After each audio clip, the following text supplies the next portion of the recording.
Hello and welcome to the next episode of my Learn With Me Opsix series. So far I think we've covered the majority of major features of the synthesizer, going from FM synthesis through various non-FM synthesis methods. One of the non-FM synthesis methods that I used was amplitude modulation. One of the things I tried to do there was go into the program miscellaneous menu and adjust the algorithm feedback. And if you remember, I said that I didn't think I could hear an effect. I thought it was because the effect was too subtle, but it turns out it's something other than that. It's that the feedback loops, notice on operator 3 there's a feedback loop, that parameter only controls them for the FM engine. So if you've selected one of the other types, that control doesn't control it. So when I was adjusting it, I didn't hear anything because it wasn't doing anything. But you can use the user algorithm to specify an amount of feedback, and that does work with ring mod. So firstly, let's go to algorithm selection. You may note that I've been using the user algorithm here, and you might think, well, what's the point of doing that? The point of using the user algorithm here is that rather than deciding on the function of each operator up front and the connectivity of all of those operators, starting with the user algorithm allows me to change roles of operators. So say, for example, I decided I didn't want this to be a carrier anymore, and I wanted it instead to be a modulator. Well, in that case, I could move over here, I could turn this on, I could turn that on. That's now the carrier, that's now a modulator. And now into operator 2, I could choose to route from operator 1. So I have a lot of flexibility here by not committing upfront. So in any case, let's go and let's change this operator to ring mod mode. The ratio is 1. The depth is 50%, and this is important. Let's just listen first. So I hope you can hear there's a sort of plucky sounding transient at the beginning there. What's happening here then is that the ring modulation, the form of amplitude modulation, when applied to itself, effectively increases the amplitude of the signal in a non-linear manner, changing the shape of the wave. In fact, it turns something that's kind of a sine wave into a thing which has a bit of a triangle wave sound to it. However, I noticed a bug when using this. If you turn the depth above 50%, what's going to happen is the amplitude of the output wave is going to be louder than the wave coming in. So this sets up a feedback which doesn't terminate.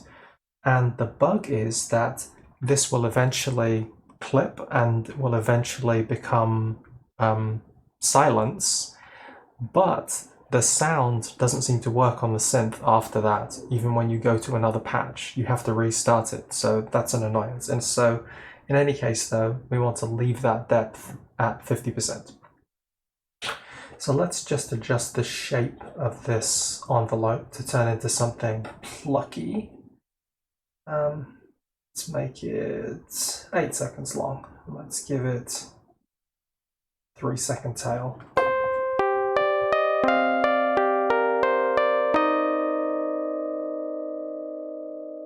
So to me, that already sounds quite nice. Let's have a look at the analyzer.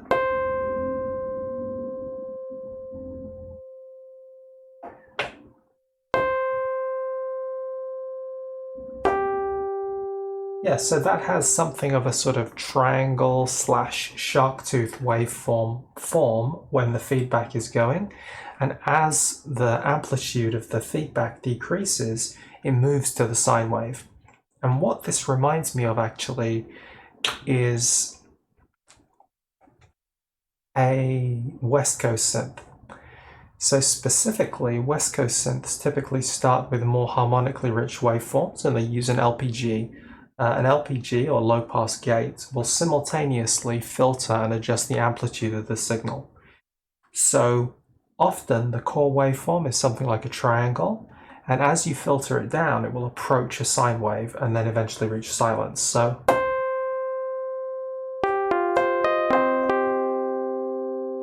this has some of that character for me, which I think is quite interesting. So let's add a couple more harmonics to this, just to add a bit more timbral complexity. So I'm gonna just go for the second and the third harmonic. I'll turn them all up for now, and I can go to the user algorithm page, turn them both into carriers, and now set the self feedback on those two. So now I've defined that the first three operators are all carriers, all with 100% feedback. Turn that to ring mod, turn that to ring mod.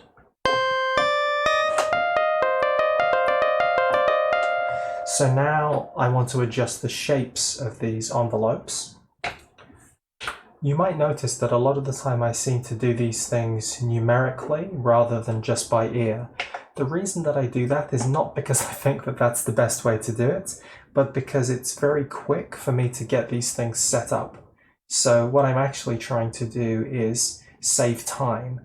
If I was actually designing a sound here that I was really serious about using, I would definitely spend more time trying to refine the shapes and the sounds. So I think I liked the fully exponential decay because it reminds me of a low-pass gate. So let's just listen to these.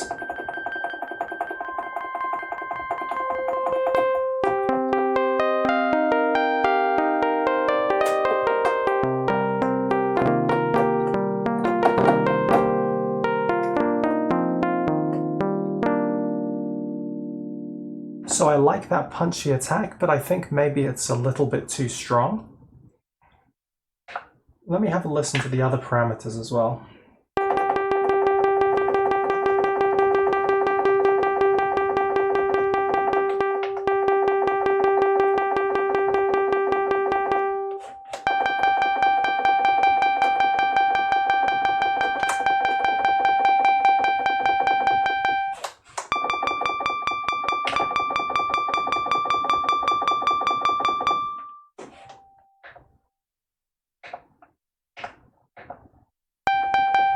Okay, so the shape parameter adds a bit more interest to the timbre, I think.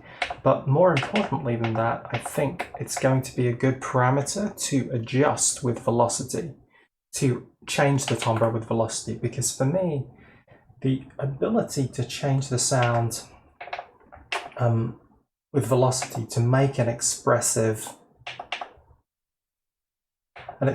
patch is really fundamental to how I would like to work with a synthesizer in general and an FM synth in particular.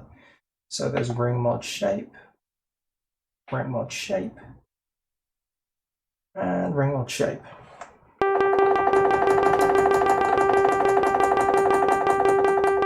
It wasn't doing anything because I was on the wrong one. Let's go back over here.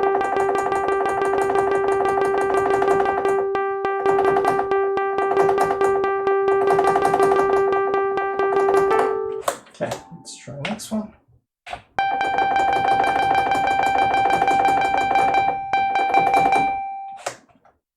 Much maybe.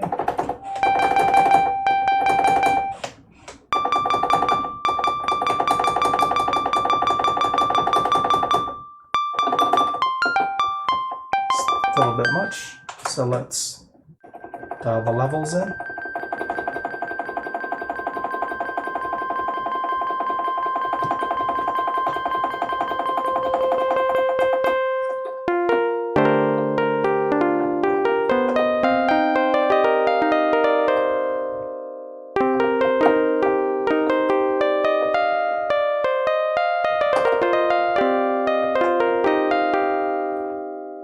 So let's adjust the actual velocity sensitivity of this.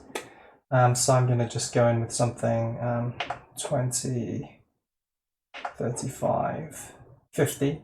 So again, the higher frequencies I'm going to make more velocity sensitive.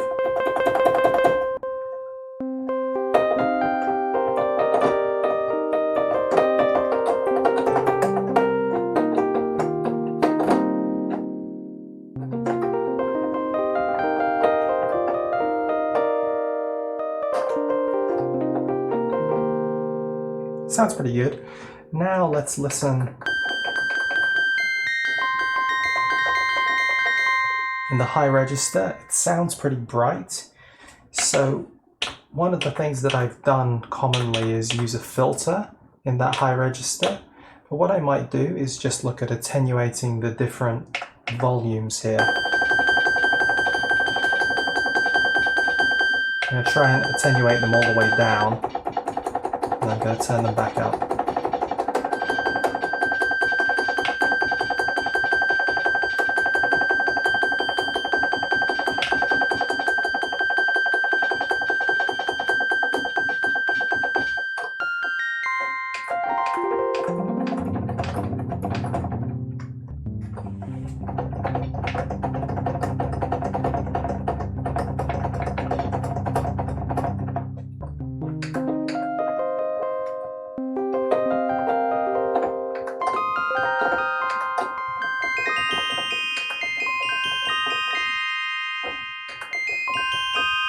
Maybe I'll have a tiny bit of a filter there just to take that harsh edge off it.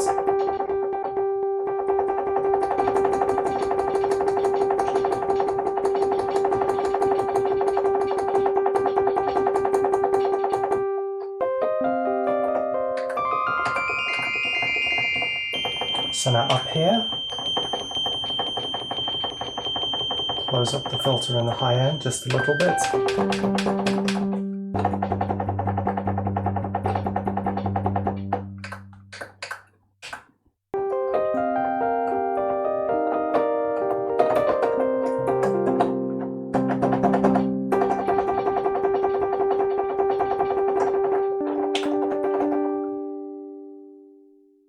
So let's make the filter envelope quite long, so it's not really cutting anything too short.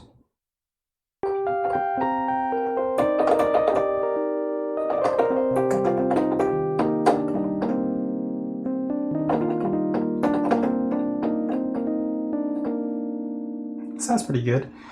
Now, I'm interested in shaping that attack.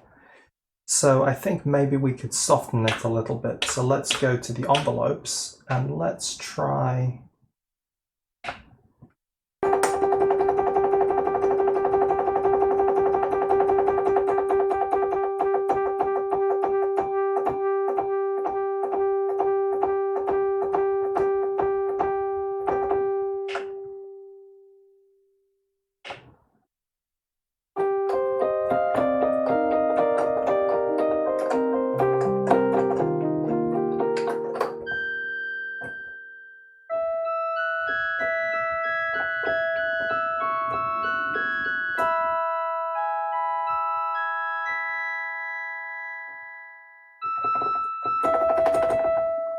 So I think I'd like that attack to be modulated a little bit. You've heard me do this on pads before, but I think I'm going to pull the attack length in just a fraction shorter as the velocity goes up.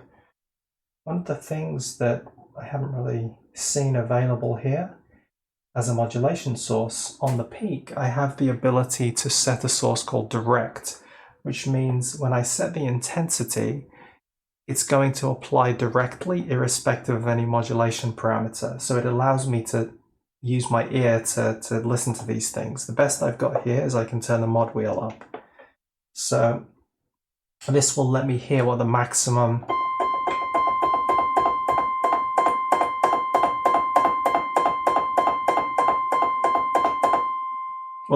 amount is like, and now I can move it to velocity.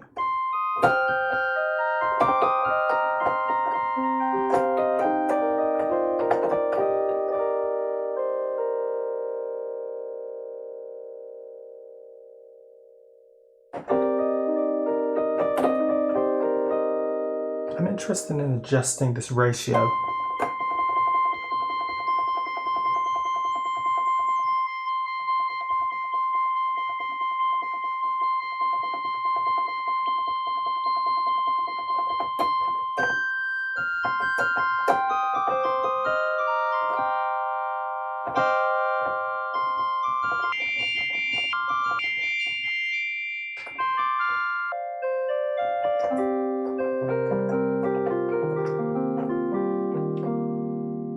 Okay, I actually like the sound of that better.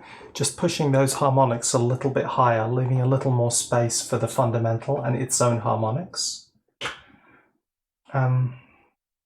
Probably a bit formulaic, but I'm going to just do a little detune, see how it sounds.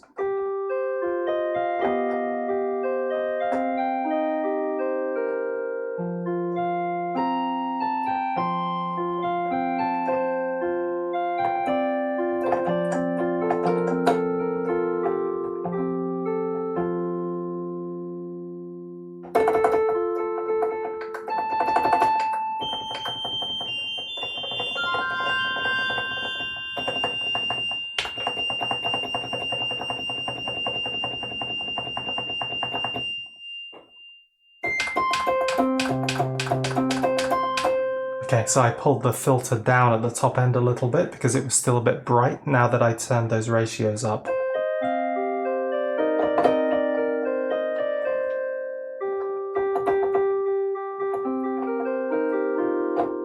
So let's...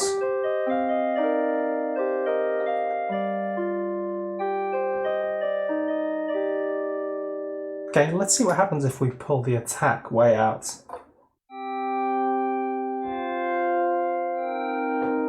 Even more.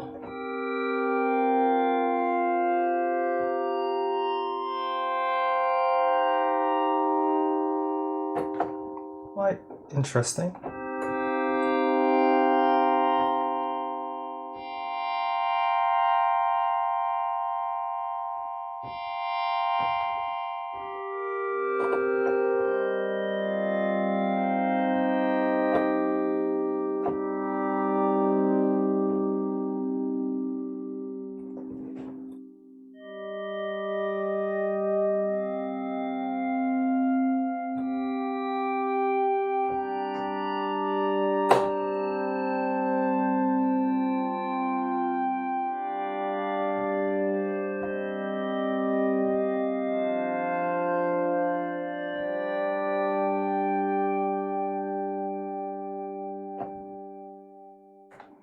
Sounds interesting. Let's try and bring those parameters back down.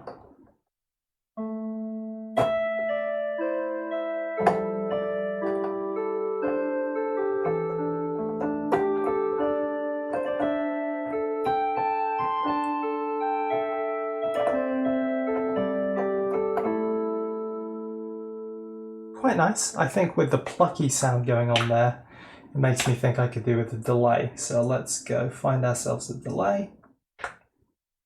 Let's get like a ping pong sort of thing going on.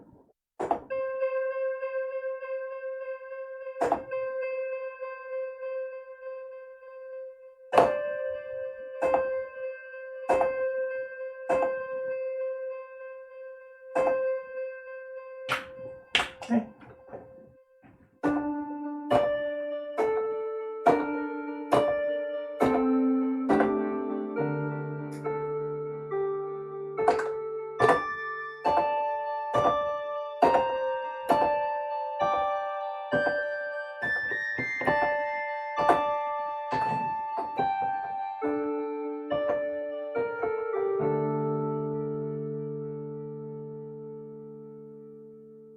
Okay, so I think that was fairly interesting. Note that even if I just use one of these, it actually has quite a nice timbre on its own. These are just adding a bit of brightness.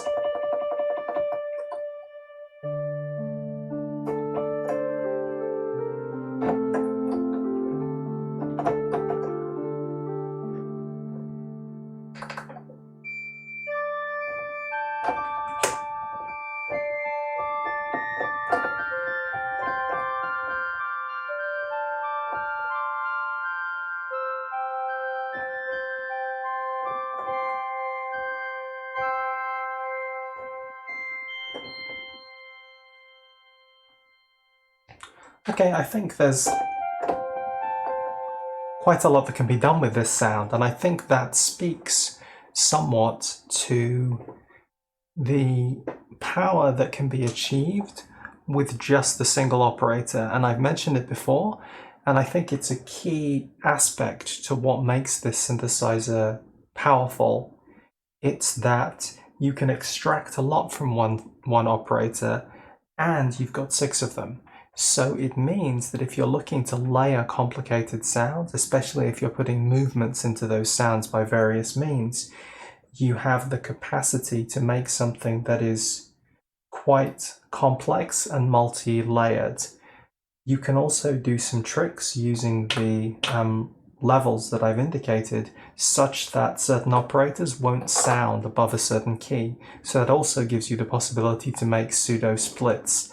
I mentioned previously that it's unfortunate this isn't multi-timbral because it can allow 2 patches to overlap when you change patch.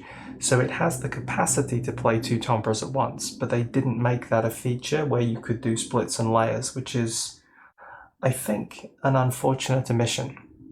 In any case, I think this is the last of the non-FM synthesis episodes that I'm going to do. There's probably more that I could extract. There are probably more things I could do with other operator modes, but in the end there's only so much exploration that I think it's worth doing at this stage.